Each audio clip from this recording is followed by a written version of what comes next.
One second. Yeah, you can see, no, screen. So I just wanted to have one Yes, ma'am. disclaimer. Yeah, one disclaimer because the topics which were given for discussion is very extensive. Okay, so I wanted to have this disclaimer because this might not cover many of the topics. This is based on many key university exams, but it doesn't guarantee that everything will be covered. So kindly go back and read your textbooks and have your references ready. And along with that, this could be a very extensive presentation because my topics are a little exhaustive. So this can take a little while, so I apologize in the beginning itself. Okay, so these were the systems which I will be going to tackle in the coming 1.5 hours. I don't know what time it will take, but GIT, hepatobiliary system, kidney, breast, endocrine system, and central nervous system will be seen in general. Okay. Yeah, so this everybody is aware of. You have to follow a pattern while you're answering. This I wanted to say because when we are going for the digital valuation, except for maybe the essay part, the other questions will be given a essay also will be given. I mean, the answer pattern will be given, and how many marks should be awarded will be decided there. So when you have an essay, other than your long essays, short essays, if you're answering, if you're trying to answer you look at the marks and accordingly you have to decide how you are going to split up the answer. Okay, and if you can provide some flow charts or diagrams, it will be helpful because it is in a way helping the examiner, and the examiner is more for giving you more marks. Okay, so give more diagrams, tabular columns, then charts. All these things can help you fetch the marks. Now in GIT, you have a lot of topics, out of which I'll be mainly saying, discussing on the Barrett's esophagus and related adenocarcinoma, sorry, carcinoma of esophagus. Then we'll see carcinoma stomach, and in the intestine, you will see about the polyps and inflammatory bowel disease and carcinoma colon. The other topics which are important, which I won't be covering, will be peptic ulcer disease, H. pylori gastritis, and malabsorption syndromes. Okay, so Barrett's esophagus, everybody is aware. So this will be the question pattern. So your part is to identify the diagnosis. So from the history, you will take up salient features and find out what is the diagnosis. That is your first part. So from this history, you know that there is a heartburn and gastric reflex, and the endoscopy was showing a and biopsy specimen was given. So what are you expecting in this is a Barrett's esophagus. Okay. So what is it? It is intestinal metaplasia.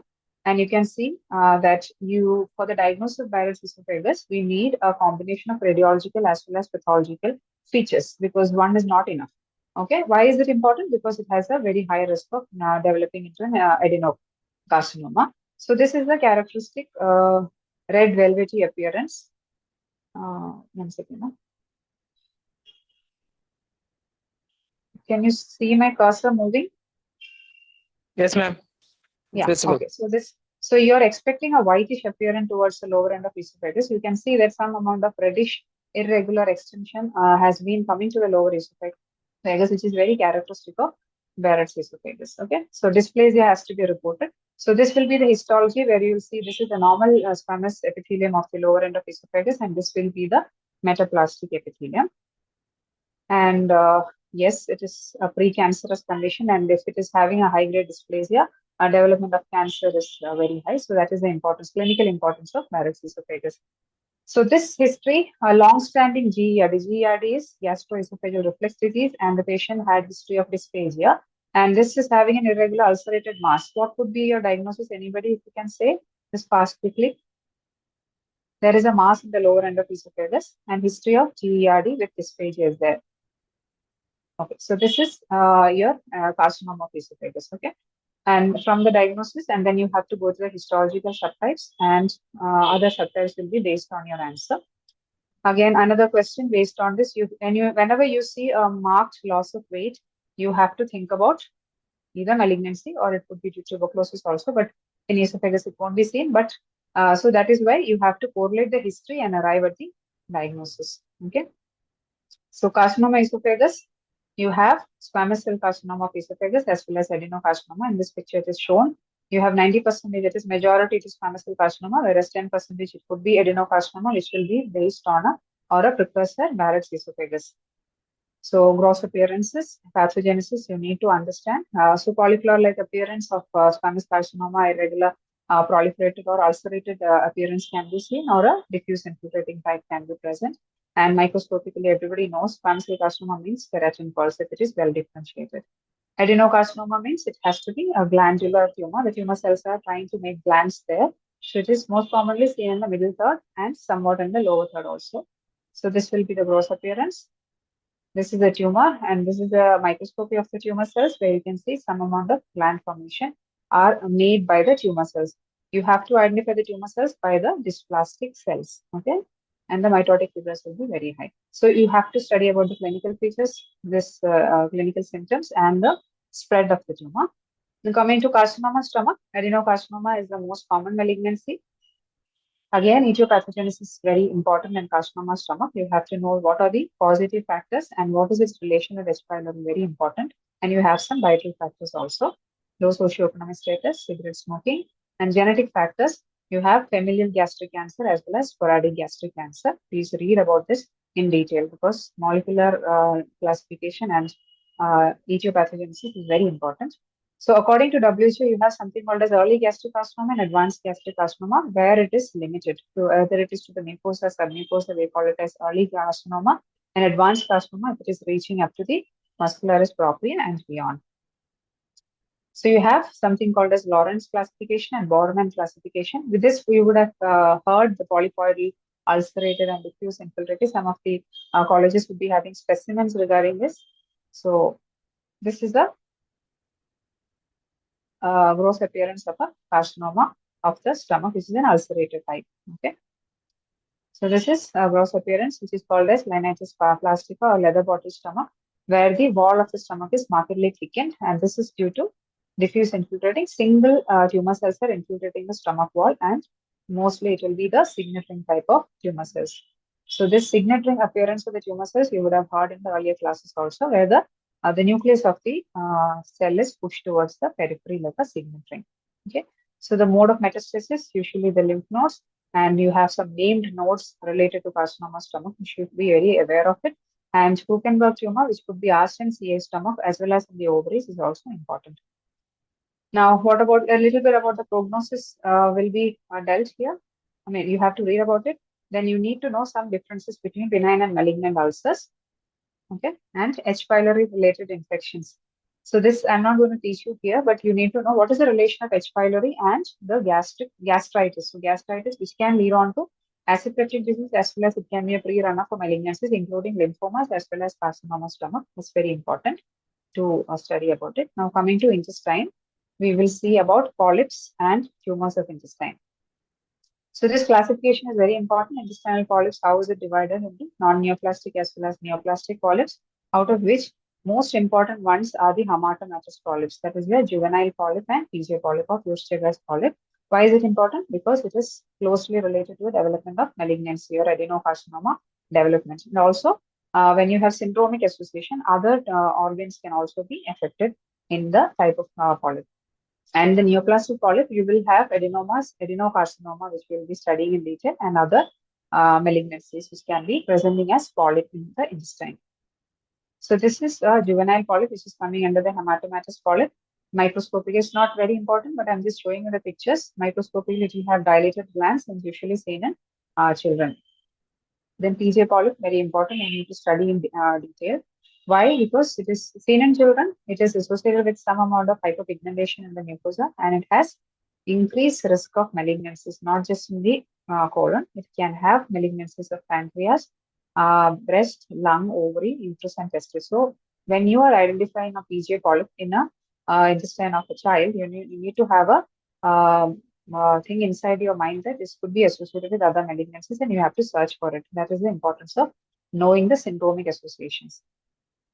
Okay, so this is the lobulated appearance of the, so this is an endoscopic finding. You can see the polyp is into the lumen and it has a lobulated appearance, and this is the hyperpigmentation which can be seen in the lips. Okay, so microscopically it is classically described as arborizing or tree-like pattern of fibrous and connective tissue, and you can have the epithelia which is arranged around this tree-like or branching pattern. Okay, so no, that was about PJ polyp. And what is this? This is your neoplastic polyp. So that was non-neoplastic. As such, the polyp is non-neoplastic, but it has an increased predilection for carcinoma development. But this one is neoplastic. So this is an adenoma. This is an adenoma of the intestine, which is having a classical raspberry-like appearance. And we have tubular adenomas, villus adenomas, and tubulovillus adenomas based on the appearance or histological appearance of the polyp. And whenever you see an adenoma, you have to report or say whether it is dysplastic or not. If it is dysplastic, it is low-grade dysplasia or a high-grade dysplasia. Okay. Now you need to study about the familial syndromes. Just good to know. Maybe it can be asked as a short note. You can study about it as a tabular column, familial syndromes which are associated with the polyps of the intestine. Now, familial adenomatous polyposis is very important because there is a gene mutation, APC gene mutation is there. Very salient point about this type of polyp is that you need to have at least 100 polyps for the diagnosis, and it is 100% associated with adenocarcinoma. And if you diagnose FAP, the patient will undergo what is called as prophylactic colectomy because we are suspecting that 100% this polyp is going to be turned malignant. That is why patient will have what is called as prophylactic colectomy, which is done for this patient. So the APC gene is mutated here. You have at least 100 polyps to the diagnosis, and 100% they will develop into what is called as adenocarcinoma. Okay, so this is the cut open intestine where you can see small polyps, and this one is a dominant polyp, which could be adenomatous also. And yeah, microscopically it will appear like this. All of them might not be adenomas, but some can show adenomatous features, and maybe you will detect a carcinoma also. So now coming to adenocarcinoma, it's the most common malignancy of the GIT. Very important, you need to know in and out of adenocarcinoma. So you need to know the etiopathogenesis, what are the dietary factors, genetic factors, very important. You need to know specific two pathways, that is your APC beta catenin pathway and microsatellite instability pathway or MSI pathway, which is very important. Even for the UGs, it is commonly seen to be asked for the exams. And even you can have 1 mark or MCQ questions also in it. So this is in short, when you have a resting colonic epithelial cell, the APC and the beta catenin will be in a complex. This is called as destruction complex, where the beta catenin is getting degraded. When there is WNT signaling, so this will cause the complex to be separated. Beta catenin will be free, and the beta catenin will go to the cell inside the nucleus, and it will cause the cell cycle to proliferate and lead on to malignancy. Then when there is APC mutation, again the beta catenin is free, which will be going to the nucleus and causing the cell to proliferate. So that is what is called as APC beta catenin pathway. This one, which is again there in Robbins, this is called as adenoma carcinoma sequence or multi-hit hypothesis.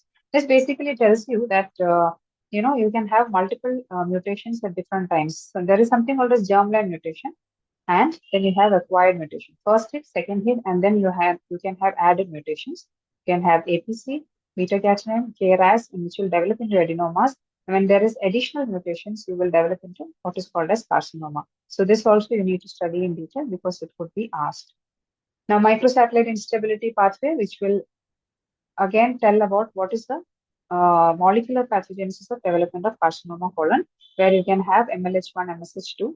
Need not go into details, but it should be read at least once, and it can be asked for the exam. So morphologically, there is a marked difference between the tumors of the right-sided colon as well as the left-sided colon, which is very important to know because the right-sided colon usually present as a polypoidal exophytic mass, and it will not cause any obstruction. Okay.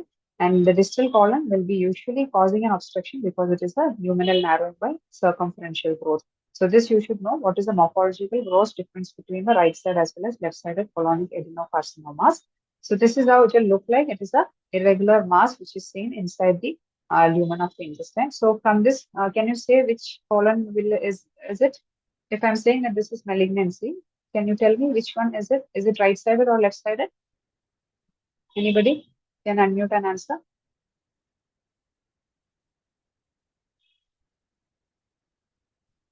Nobody?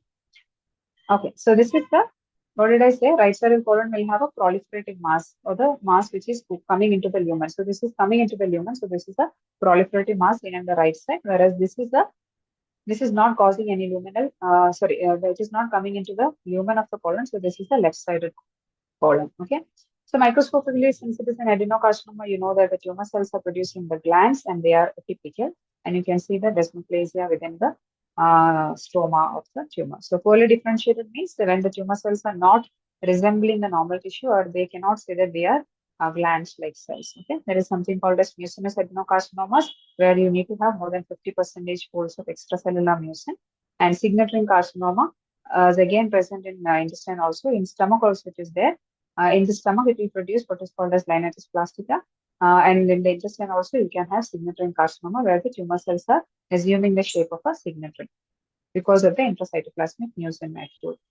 Okay, so this one is neuroendocrine tumors. I'm not going to the details. You can have neuroendocrine tumors within the intestine, and when it is presenting as a syndrome, we call it as a carcinoid syndrome. So this is a yellowish nodule which is seen in the colon, and we have some organoid arrangement of the tumor cells. Okay, this is a neuroendocrine tumor of the intestine, and there is something called as gastrointestinal stromal tumor. Good to learn about it. So this is a appearance or microscopic appearance of GIST, where it can have a resemblance with the leiomyomos. So these were the questions which were asked: polyps of the intestine, etiopathogenesis of carcinoma, adenoma carcinoma sequence. PJ polyp was separately asked. Etiopathogenesis of, again, carcinoma colon is again asked. So classification of the polyps and the clinical history. So if you can read, there is changes in the bowel habit, bleeding per rectum, loss of weight, fatigue and weakness of months duration. So here it is very clearly said that endoscopic biopsy of the colon was done. So there is a significant loss of weight, elderly male, the probable diagnosis would be carcinoma colon. Okay, etiopathogenesis, gross microscopic, and the tumor markers. Precancerous lesions of the intestine, which will include your adenomas and your hamartomatous polyps. Okay. Now coming to inflammatory bowel disease, you have two specific inflammatory bowel diseases: ulcerative colitis and Crohn's disease. So when you're studying about it, you have to study it as tabular column, or it is easy to study as tabular column. So this is an inflammatory disease of the intestine, and you have when you study how much of the intestine is affected and how in what depth, then we have specific predilections. One is one can be more malignant, one can be causing other stricture formation. So because of that, IBD is classified into Crohn's disease and ulcerative colitis. You can differentiate these two diseases based on the macroscopic appearance, where it is basically any part of the intestine can be affected in Crohn's, whereas only the colon is usually affected in ulcerative colitis. And there is something called a skip lesions in Crohn's. Ulcerative will have diffuse involvement. Because it is having a transmural infiltration, you can have a stricture development in Crohn's, and ulcerative colitis, it won't be seen.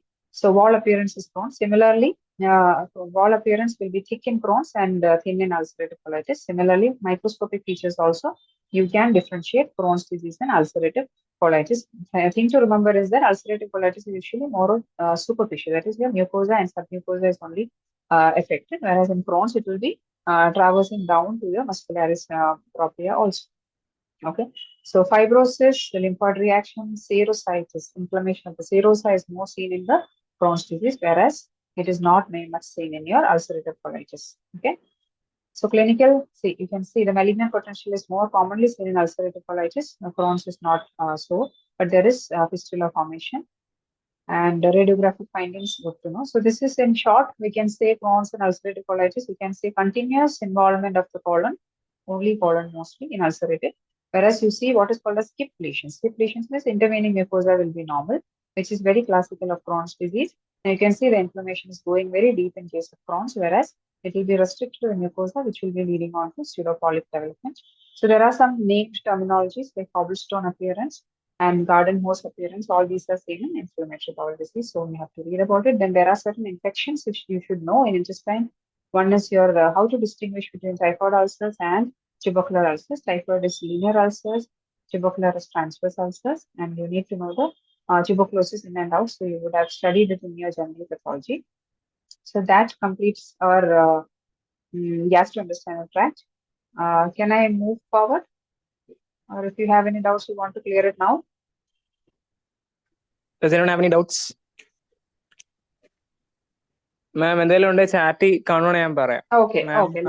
In the last we can discuss maybe. Okay, ma'am. So, yeah, hepatobiliary system. This is another very extensive topic. I have just picked very few things, like you have to know in and out about hepatitis.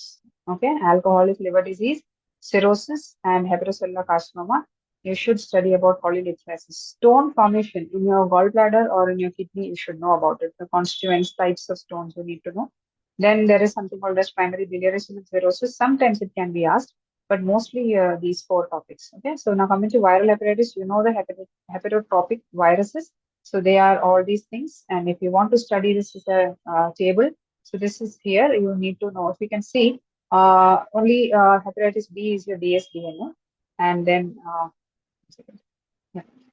So then route of transmission only A and E are your fecal-oral routes. Okay,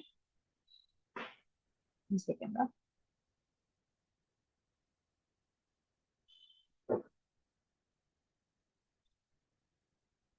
Yeah. Then frequency of chronic liver disease, very important. Chronicity is more commonly seen with hepatitis C. You can see more than 80%. And when you go with the incubation period, you have to know that hepatitis B and C has a long incubation period up to 26 weeks. Okay. Then you need to know the different serum markers by which you will diagnose each hepatitis virus. Okay. So then I will be talking about only hepatitis B in general.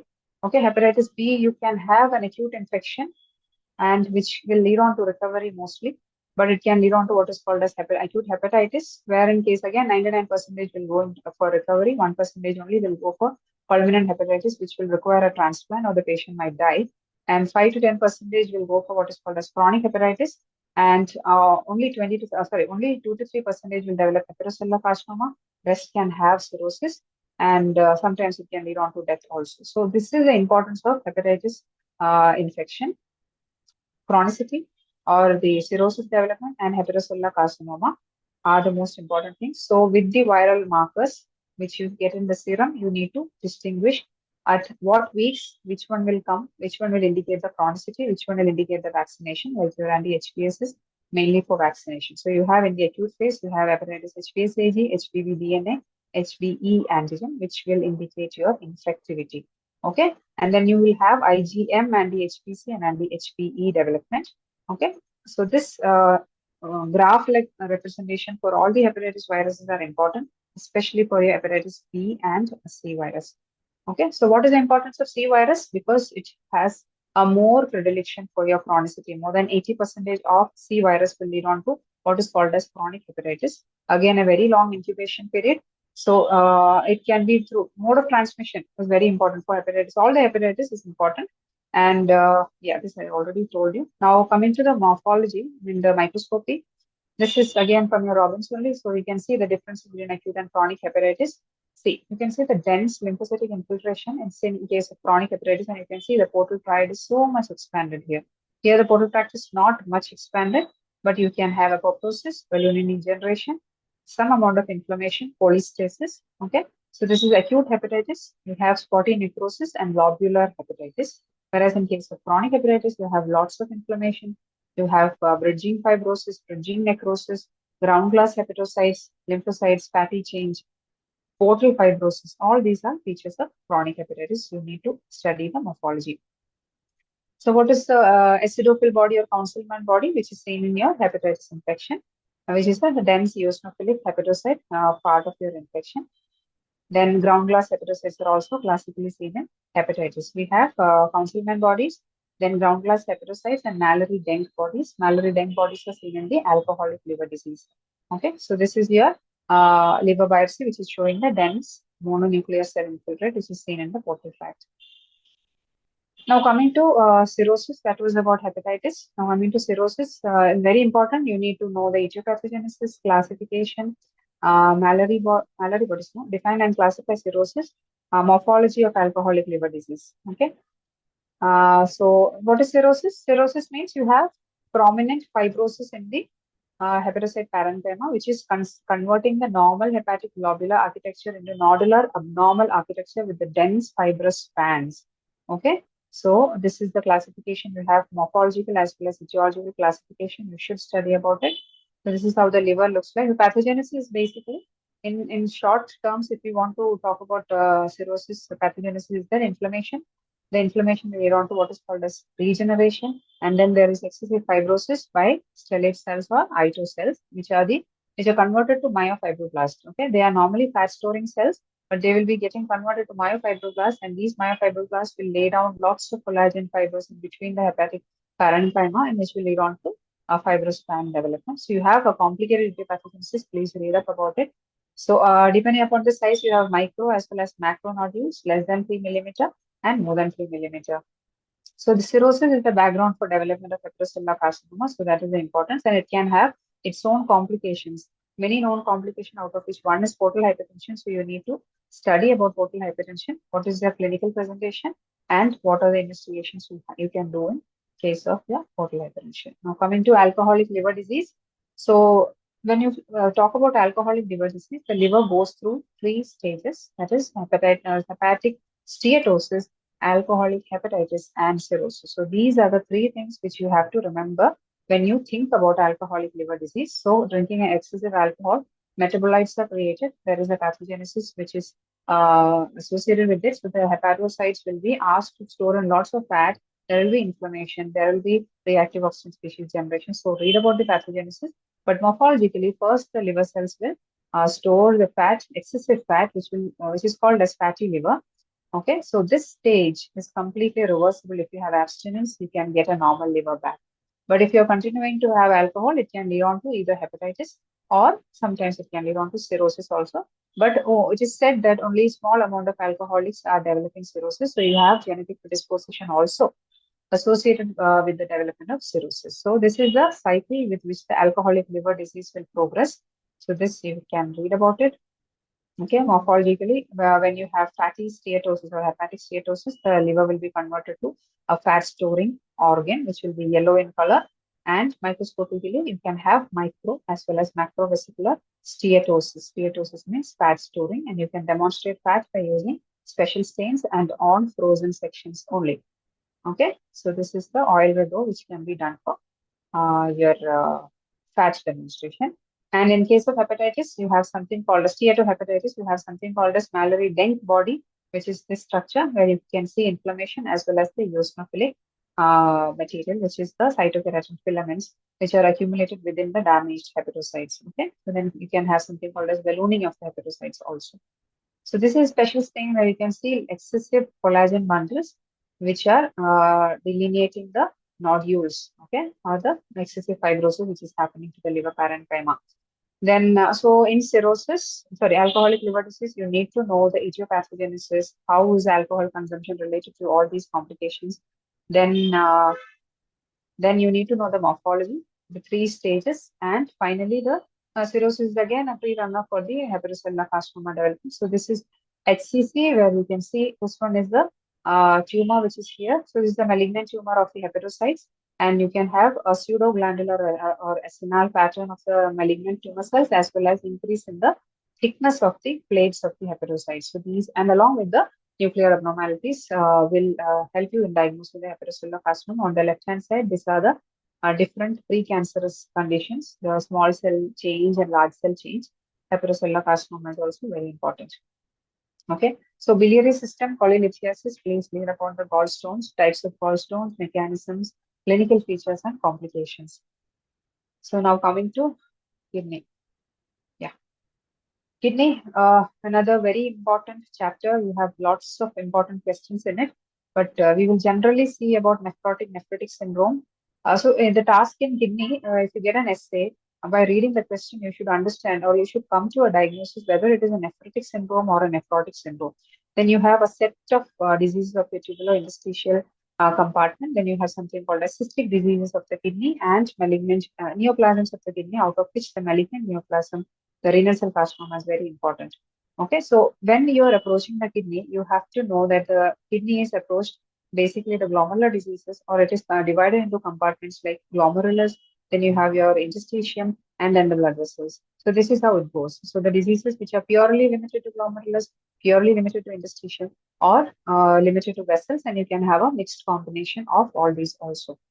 So under the nephritic syndromes, you need to study about post streptococcal glomerulonephritis, and nephrotic syndrome, you need to study in and out about your minimal change disease as well as focal segmented glomerulosclerosis. So other topics like your diabetic nephropathy, myeloma kidney, acute and chronic pyelonephritis, and IgA nephropathy. These are also seen to be asked. Diabetic nephropathy, we will see shortly. Okay. Yeah. So nephrotic syndrome and nephrotic syndrome. How do you differentiate this? In nephrotic syndrome, you can say there is hematuria. Okay. In nephrotic syndrome, there is massive proteinuria. So nephrotic syndrome is basically massive proteinuria, hypoalbuminemia, hyperlipidemia. Whereas in case of nephritic, you will have oliguria, hematuria, predominantly proteinuria, edema, and hypertension. So some of the nephrotic syndromes can have a little bit of hematuria also, but there won't be massive proteinuria. Okay. And there is something called as acute renal failure and chronic renal failure. So this is a chart where you can grossly differentiate between two types of syndromes, that is your acute nephritic and nephrotic. You can see heavy proteinuria in case of nephrotic. Hypoalbuminemia is seen in nephrotic because protein is lost massively through urine. So that is why there is generalized edema, okay? And hematuria is seen in nephritic syndrome. Hypertension is present in both. Hyperlipidemia is usually seen in nephrotic syndrome, and lipiduria is also seen in nephrotic syndrome. So with these features, you can grossly differentiate between nephritic and nephrotic syndromes. So, glomerular injury, when you say about glomerular injury or any form of kidney injury, could be due to immune complexes, antibodies, or circulating immune complexes or cell mediated. So, basically, the immune mediated injury happens in the kidney. And other forms are also there. Vascular injury can be there, then you can have ischemic injuries. Everything can be seen in the kidneys. But if you talk about immunology, it could be due to immune complexes, antibodies, or cell mediated, okay, or complement pathway. So kidney is studied. We use your normal histology, as well as we need to have uh, immunofluorescence studies. And there are certain diseases like the minimal change disease where you require an electron microscopy for diagnosis of kidney disease. So when you look at the immunofluorescence, you will divide the glomerulus into compartments like subepithelial deposits, mesangial deposits, and subendothelial deposits. So which are the diseases coming under nephritic syndrome? Okay, so your streptococcal infection, which will lead on to acute proliferative nephritic syndrome, that is post-streptococcal glomerulonephritis. Then you have what is called as RPGN or rapidly progressive glomerulonephritis, which is included in the nephritic. So nephrotic, you have membranous nephropathy, minimal change disease, FSGS, MPGN, etc., out of which you need to study mainly about minimal change and focal segmented glomerulonephritis, glomerulosclerosis. Then you have isolated abnormalities where you have IgA nephropathy, hereditary nephritis. The chronic glomerular nephritis is also asked sometimes.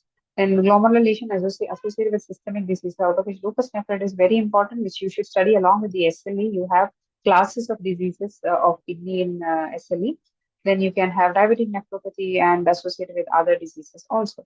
Okay, so we will study about uh, post-streptococcal glomerulonephritis. It is usually seen in children. Post-streptococcal infection, patient will present with a nephritic syndrome. Nephritic syndrome means the patient will have hematuria, proteinuria, and fast hypertension will be there. Okay, when you study the glomerulus, it will be hypercellular because of the inflammatory cells as well as the mesangial hypercellularity. Then you will require an IF for this. You will have granular deposits of immune cells, sorry, immune complexes.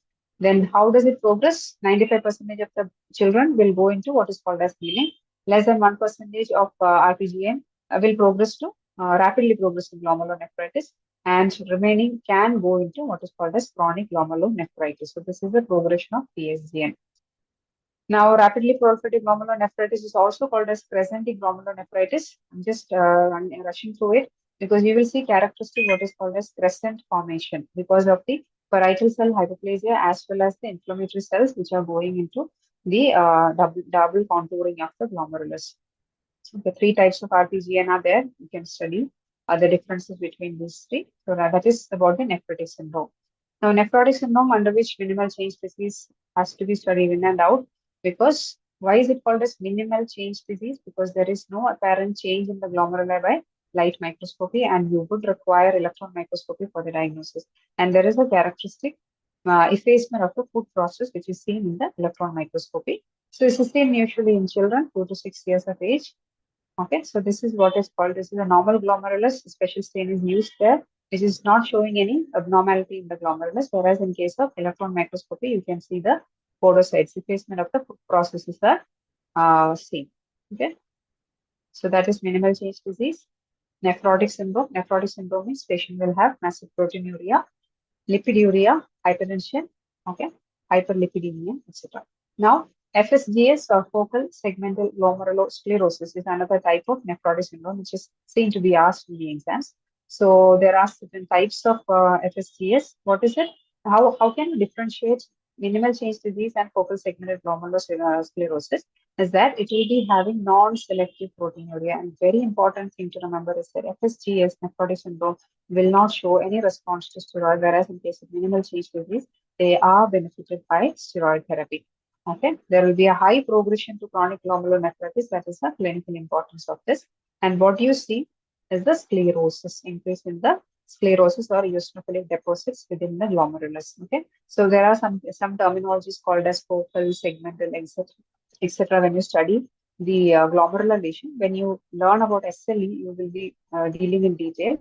But this is basically a portion of the glomerulus is affected in FSGS. Okay, sclerosis seen. So this is one type of segmental sclerosis.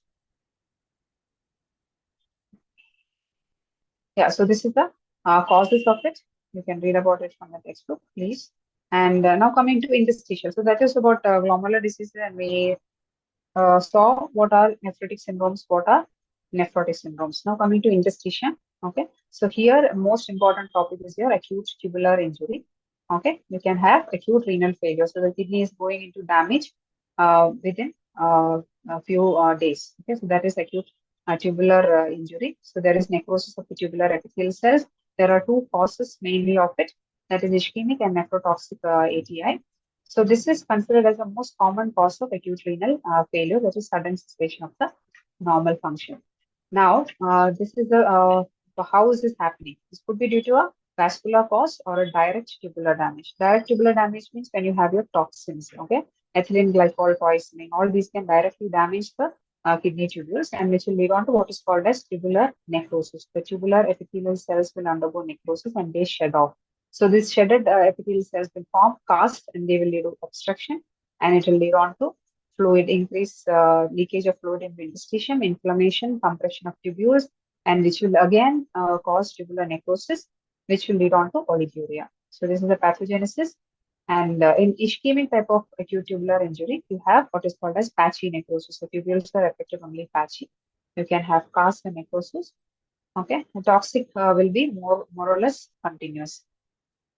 Now, the next topic is cystic diseases of the kidney. You have an extensive, exhaustive list of diseases, cystic diseases of the kidney, out of which most important one would be your adult polycystic kidney disease and the childhood polycystic kidney disease, most commonly asked. So you have, first one is your adult polycystic kidney disease, where you can see the polycystin gene. There is a mutation, molecular pathogenesis, so genetic pathogenesis involved in there. You have mutation of PKD1 gene, which will be encoding your polycystin 1. Again, you have PKD2 gene, which is encoding polycystin 2. And this is the pathogenesis, which will lead on to altered tubular epithelial growth and differentiation. There is a mechanosensation. I mean, there is something happening in the tubular epithelial cells by which the fluid is excessively accumulated within the cells, and which will lead on to cell proliferation, inflammation, and conversion of the kidney parenchyma into fluid-filled structures or cyst formation.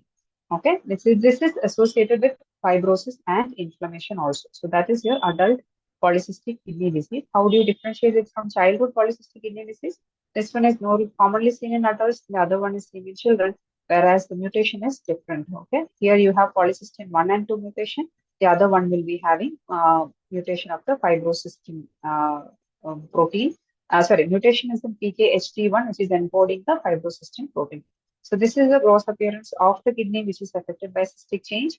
You can see the entire kidney parenchyma is changed into what is called as cyst formation. Okay. So this is childhood polycystic kidney disease, which is called as medullary sponge kidney. Okay. Now, urolithiasis, as I told you, gallbladder stones, kidney stones, everything is important.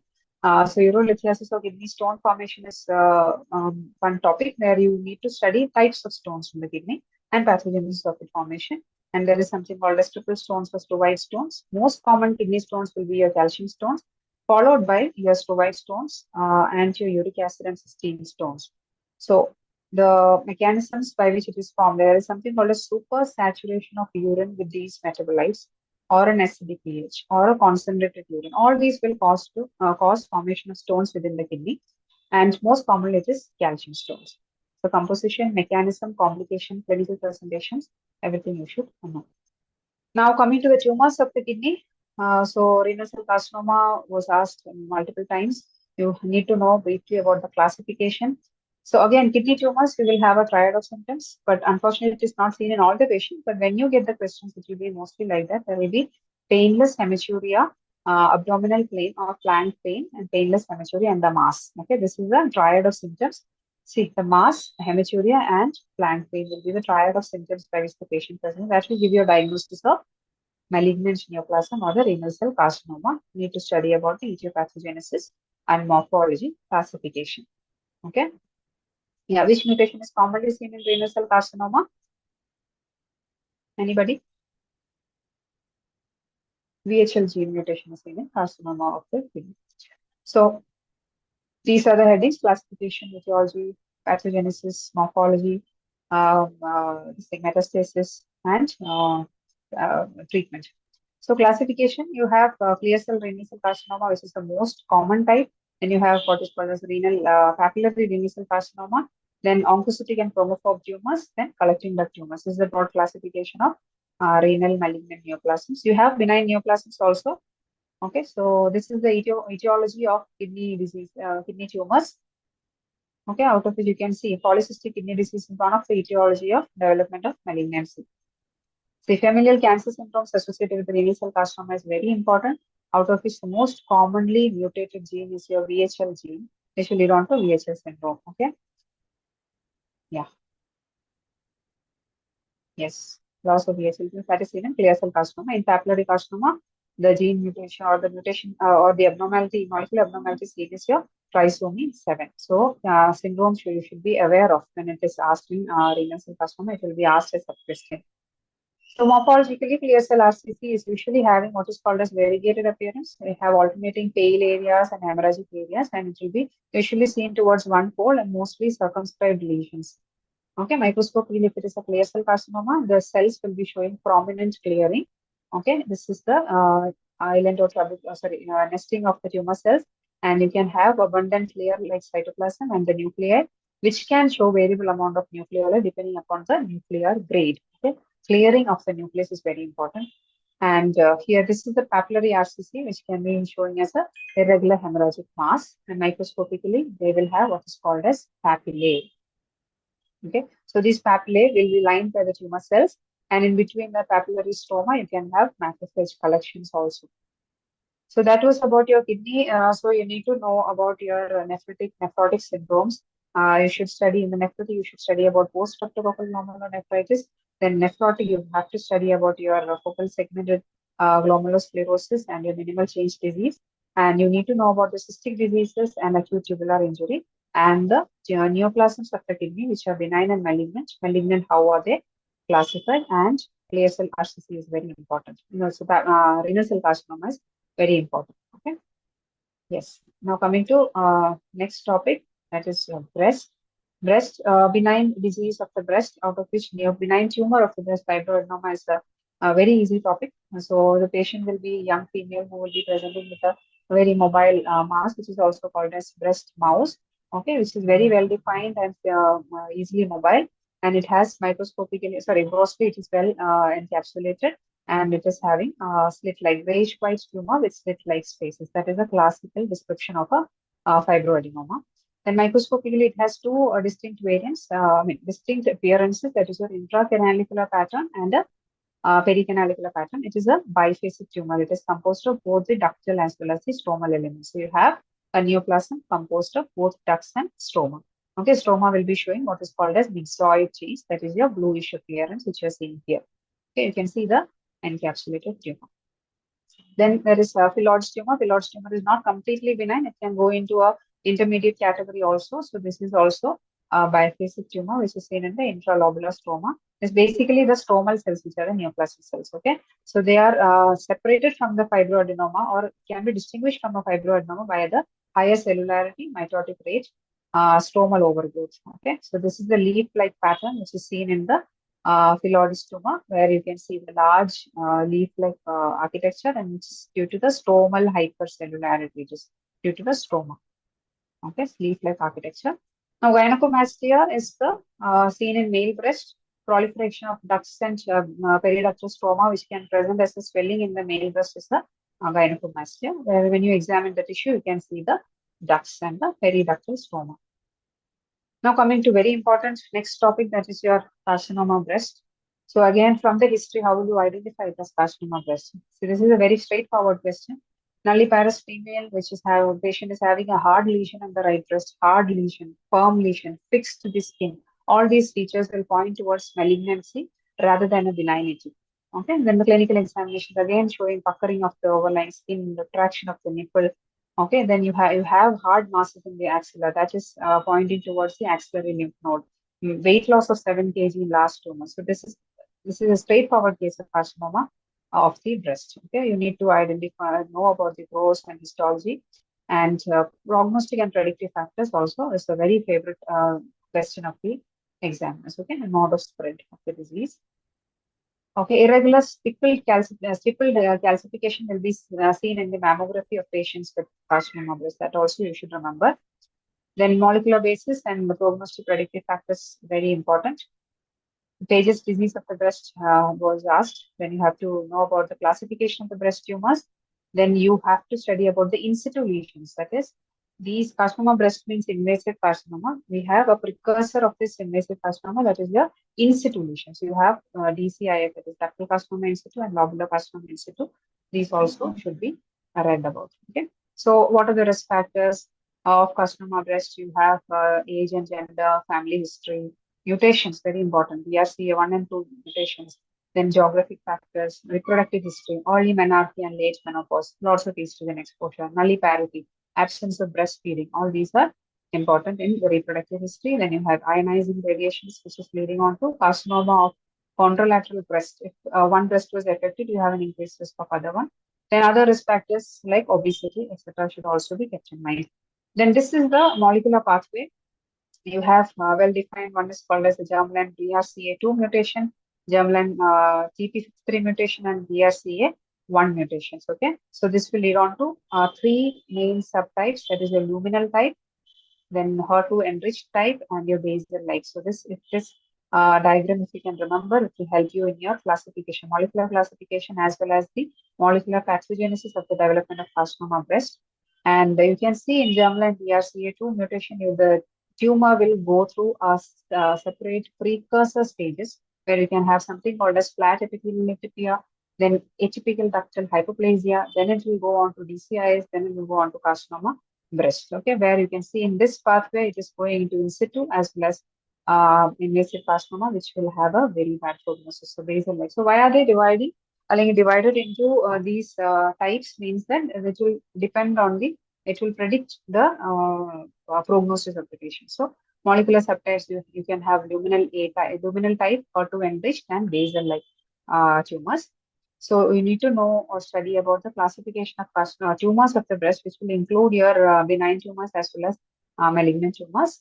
Okay, in the malignant tumors, you have your invasive breast carcinoma, invasive ductal carcinoma, invasive lobular carcinoma, tubular carcinoma, metaplastic, mucinous carcinoma. Why are they separately classified? Because some carcinomas like the tubular will have a good prognosis, metaplastic has a bad prognosis, and medullary carcinoma will have a bad prognosis. So these prognostic decisions can be made by seeing the morphology also, some amount. Then there is in situ lesions, DCIS and LCIS. Okay. So ductal carcinoma in situ is that basically the tumor cells are restrained to the ductal space. Okay. You have your double-layered ductal epithelium, ductal epithelial cells, and your myoepithelial cells. When the tumor cells are seen within the duct, guarded by the myoepithelial cells, we call it as an in situ malignancy. Okay, when the myoepithelial cells are also destroyed, the basement membrane is also destroyed, then we call it as an invasive malignancy. Okay, so DCIS, you have different types of appearances which you should study about it. One of it is comedo type of necrosis, cribriform type of necrosis, and papillary type of necrosis, which you can get in your DCIS or ductal carcinoma in situ types. Okay, then there is something called as a lobular carcinoma in situ, which will invade and cause invasive lobular carcinoma. Okay, so morphology of invasive carcinoma, you need to know the gross appearance, where you can have an irregular grayish white tumor with a crab-like or infiltrative margins towards the breast parenchyma. Okay, the patient can have a hard mass which will be fixed to the underlying structures or overlying skin, and radiologically, if you examine the tumor, you can have calcifications. Microscopically, different patterns are there. You have a grading system, scoring system. Okay, so you need to study about it. You have lobular carcinoma as a distinct entity where the tumor cells are seen in a very highly desmoplastic stroma. The stroma is highly desmoplastic and the tumor cells are arranged as single files, okay, like the red Indians, which we are following one by one. Okay, the tumor cells will be arranged in a single line. So, importance of identifying lobular carcinoma is that invasive lobular carcinoma is that you need to check the contralateral breast also because it has an increased predilection for multicentricity. Now, grading system, we follow modified Bloom-Richardson grading. Very important. This can be asked for you also. It is not an entire postgraduate question. It can be asked for UG also. So it is this scoring and grading is done by these features as the tubule formation, nuclear pleomorphism, and mitotic rate. Then the final grading is grade 1, 2, or 3 types. Okay. So these are the different scoring systems which we use and cytologically. So when you have a breast lump, the patient will undergo what is called a triple assessment and the radiology will be done. You can do a cytology, FNAC of the tissue, then you can take a throughput biopsy. So when you do the cytology, this will be the smear which will be looking like very atypical cells which will have a characteristic eccentric or plasmacytoid appearance and the nuclei are highly atypical. Okay. So you have staging system like any other tumor, carcinoma breast also has staging system. Very important in CA breast is to identify the prognostic and predictive factors. Prognostic factors means these factors can help you decide what could be the prognosis of the patient only depending on these factors. Whereas predictive factors means they that will take into account the treatment aspect also. So the hormone expression, how will the patient behave after hormonal therapy or chemotherapy? That is the predictive factors. So prognostic predictive factors you need to read about and study in details. Okay. So size, grading, type of tumor, invasion. Okay.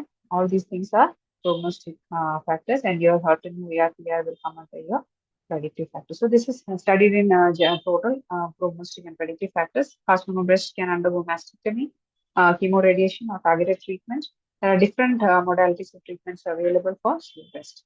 Now, in special mention about Paget's disease of the nipple, which is the extension of a high-grade DCI, the patient will have nipple excoriation. And what do you see under the microscope is the epidermis, which is showing these atypical, highly pleomorphic tumor cells within the epidermis. So that is Paget's disease of nipple. Patient will have nipple bleeding. Okay, so that finishes our breast. So the important questions are: you need to study in and out about carcinoma breast. Okay, that's the most important in the breast chapter. Then benign tumors, fibroadenomas, and pyloidosis we discussed. Now coming to endocrine system, again an extensive topic, but we will study in short about thyroid, diabetes mellitus, adrenal gland. You need to know everything about carcinoma thyroid, especially your papillary carcinoma thyroid. Then you need to know the etiopathogenesis of diabetes, investigations, complications of diabetes. In thyroid, other topics include your Hashimoto's thyroiditis, Graves' disease, Men's syndrome, and in the adrenal, you need to study about pheochromocytoma mainly. So thyroiditis, you need to know about Hashimoto's thyroiditis. Mostly it is autoimmune disease. Autoimmune means the cells of our body are attacked by our own antibodies. So Hashimoto's will have a diffuse enlargement, okay? And microscopically, what you see is lymphocytic, extensive lymphocytic infiltration, ectrophic follicles, Hurtl cell change, and it is the background where you see the development of papillary carcinoma mostly. So Hashimoto's thyroiditis will present as hypothyroidism. You need to know how will you differentiate hypo and hyperthyroidism based on the thyroid function test. Okay, TFT when it is provided, how will you identify whether it is a hyperthyroid or hypothyroid? Okay, with the TSS and the thyroid hormones. Now, Graves' disease is another autoimmune disease where you have lots of thyroid hormone production. So it is hyperthyroidism, which will have infiltrative ophthalmopathy. Okay, infiltrative ophthalmopathy, thyroid gland enlargement, and mixed edema of the skin, which is again an autoimmune disease. So laboratory findings and microscopically, sorry, grossly it will be symmetrically enlarged and microscopically you will see the hypoplastic thyroid epithelial cells and lymphoid infiltrate. And you need to read about multinodular goiter, which is also called as nodular disease these days, where you have multiple nodules of the uniform or diffuse enlargement, nodular enlargement of the entire gland or a lobe, where you can have multiple thyroid follicles of varying sizes. Okay, read about the pathogenesis of MNG, where you will study the development of the nodules. Then carcinomas of thyroid, you need to know the classification. Papillary carcinoma is very important, very, very important. Okay, what are the etiological factors? It is usually seen in the young and it has a good prognosis. It has a lymphatic spread, and you can diagnose it with FNAC or biopsy also. So it is usually well circumscribed lesion. Irregular areas of fibrosis and calcification will be there. Irregular areas, it can present as irregular areas also. It can be well circumscribed also. Microscopically, you have different characteristic features of papillary carcinoma you need to study in detail. Optically clear or empty looking, often aniline nuclei, papillae. Papillae means finger-like projections. So it will have a fibrovascular core, papillae will be there, and these papillae will be lined with the neoplastic cells. These cells will have characteristic nuclear appearance, which are overcrowding, okay, overcrowding, overlapping. Then you have optically clear or often aniline nuclei. You can have what is called as nuclear grooving or folding, which is seen inside the nuclei. Then very characteristically, you will see what is called as Samoma calcification. Okay, Samoma body, or it's a type of dystrophic calcification. Okay, so these nuclear features very important to know. So these are the very characteristic of an nucleus. This is based on the cartoon character. Okay, so this is a Samoma body which you see in papillary carcinoma. Again, if this is coming, you can have this Samoma body seen in other tumors also. So you have variants of papillary carcinoma. Read about it. You have a most favorable route, I mean favored route of metastasis for PAPCA is the lymphatic route. So you will have a lymph node enlargement associated with papillary carcinoma. It has a very good prognosis, papillary carcinoma. Okay, so this is just a picture to show about follicular carcinoma, not important, but if you have time, you can have a read about follicular carcinoma. This is your medullary carcinoma where you have excessive amyloid deposits. And diabetes. Diabetes is very important. You need to know the etiopathogenesis classification. Okay, then you need to study about what is metabolic syndrome. How is it different from diabetes? Okay, metabolic syndrome will have hypertriglyceridemia, low HDL, hyperglycemia, hypertension, central obesity. Now, how do you classify it? Diabetes type 1, type 2, maturity onset disease of the young, and your gestational diabetes mellitus. So, how do you differentiate type 1 and type 2? Is basically this is the pathogenesis. Type 1 is absolute insulin deficiency. You have beta cell destruction by autoimmune mechanism.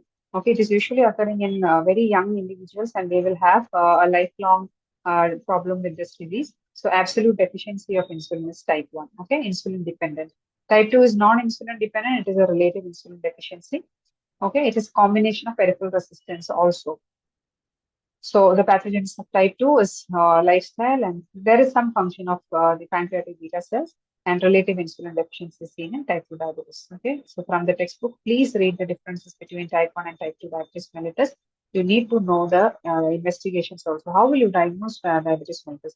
What is the newer revised ADA declaration on the diagnosis of diabetes is important.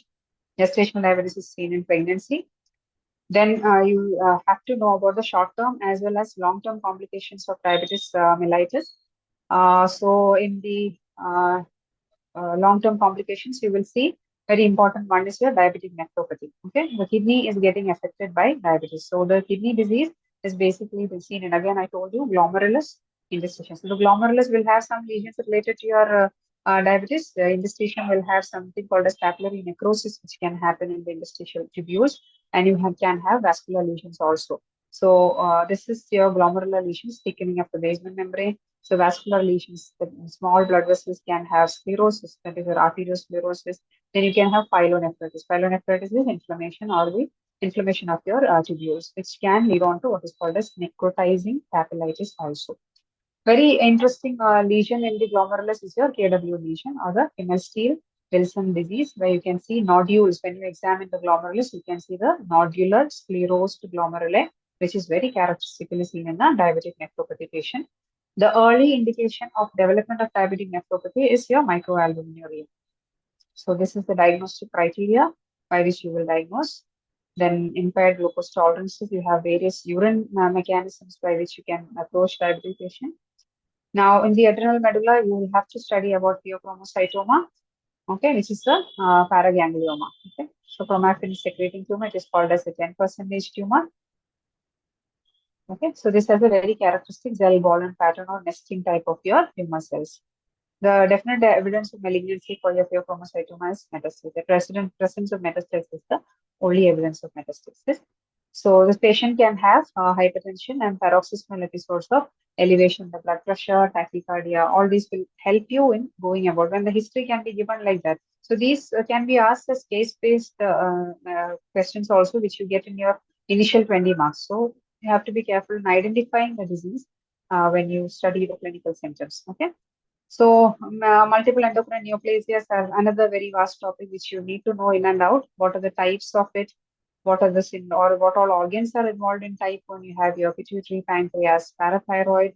Then you have men type 2A, which is your sickle syndrome, which can have your medullary carcinoma, thyroid, pheochromocytoma, and parathyroid hyperplasia. You have men type 2B also, which is similar to 2A with additional features of mucocutaneous neuromas and ganglioneuromas. Why do you want to study about the syndrome is that when you see multiple organ involvement, you will think that the patient will have a syndromic association and there is a germline mutation. Okay, that is what the importance of syndromes are.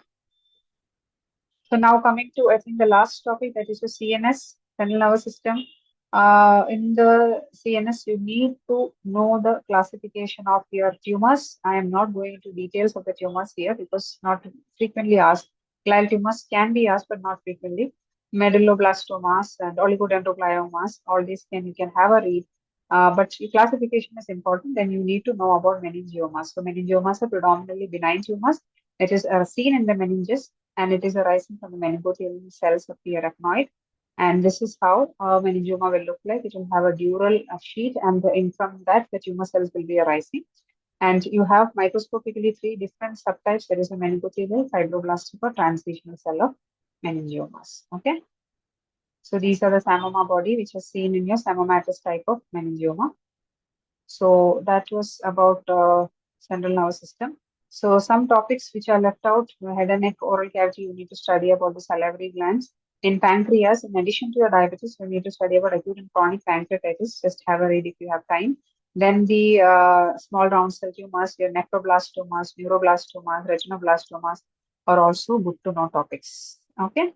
Yeah, thank you for your patient listening, and I wish you all the best for your exams. Thank you, ma'am. Yeah. Does anyone have any questions? I think everybody is exhausted.